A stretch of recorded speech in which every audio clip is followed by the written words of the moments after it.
Olá! Hoje a gente vai mergulhar na história de uma das profissões mais importantes e, acredite, mais incompreendidas do nosso sistema de justiça. A história do herói anônimo que faz a lei acontecer de verdade.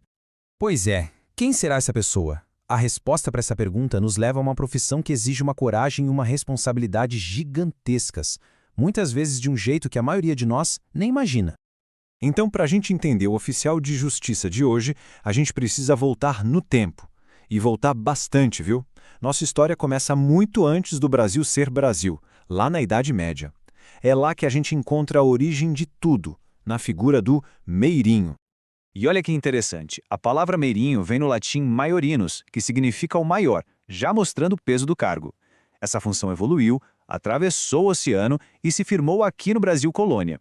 Hoje, ela se transformou no oficial de justiça, um profissional com formação em direito, aprovado em concursos super concorridos e que atua com autonomia para tornar as decisões judiciais uma realidade. Certo. Agora vamos direto ao ponto e quebrar alguns mitos. Porque é sério, a imagem que muita gente tem do oficial de justiça costuma ser uma simplificação e tanto do que realmente acontece na rua todo santo dia. A missão é muito, mas muito mais complexa.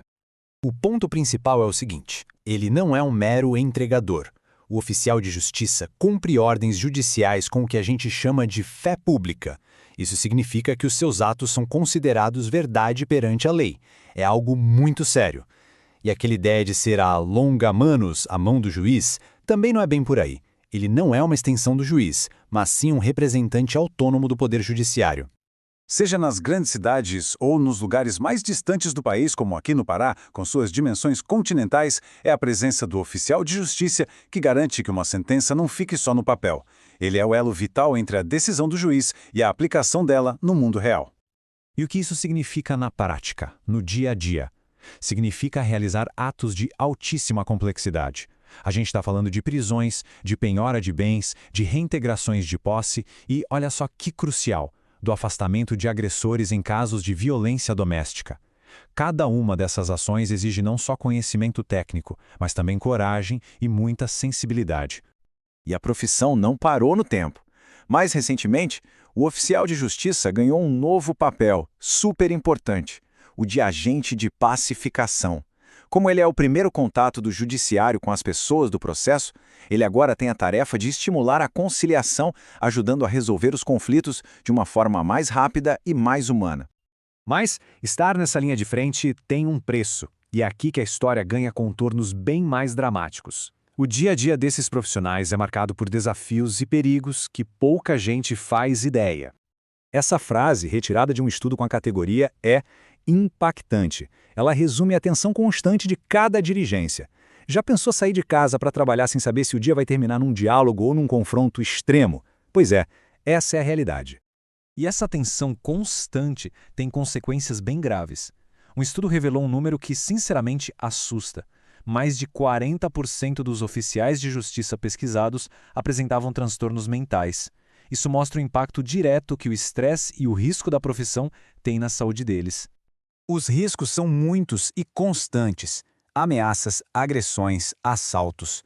Tudo isso, muitas vezes, em áreas perigosas, viatura adequada ou qualquer tipo de proteção. Se a gente somar a isso a pressão por produtividade e a falta de suporte, o resultado é um ciclo de esgotamento tanto físico quanto mental. E apesar de tudo isso, eles continuam. É por isso que o termo herói anônimo não é nenhum exagero. Eles são, de fato, o rosto humano e corajoso de um poder que, sem eles, seria totalmente distante e ineficaz. Essa é a grande essência da profissão. Cada oficial de justiça que bate numa porta, que percorre uma estrada de terra, que entra numa comunidade, está sendo os olhos, os ouvidos e os pés da justiça. Está garantindo que a lei não seja só um conceito abstrato, mas uma realidade na vida das pessoas. E essa frase aqui, ela resume tudo. É uma afirmação simples e direta. Sem o trabalho de campo, sem a execução das ordens, sem a presença física que materializa a lei, o sistema judiciário simplesmente para. A justiça não acontece. Ponto. Bom, e diante de tanta responsabilidade e tanto risco, surge um chamado urgente. Uma luta por reconhecimento, por respeito e, acima de tudo, por condições de trabalho mais dignas e mais seguras. E essa valorização passa por pilares bem concretos. Primeiro, segurança, com equipamentos e o direito de trabalhar em dupla em áreas de risco. Segundo, reconhecimento, um salário compatível com a complexidade do cargo. Terceiro, saúde, o direito à aposentadoria especial pelo desgaste extremo da função. E por fim, estrutura, para que eles não precisem pagar do próprio bolso os custos para fazer a justiça acontecer. Então a gente encerra com essa reflexão. Da próxima vez que pensarmos na palavra justiça, vale lembrar que ela tem um rosto que anda pelas nossas ruas, que enfrenta perigos reais para que o direito seja mais do que uma promessa no papel. Honrar esses profissionais é fortalecer a nossa própria justiça. Obrigado pela companhia.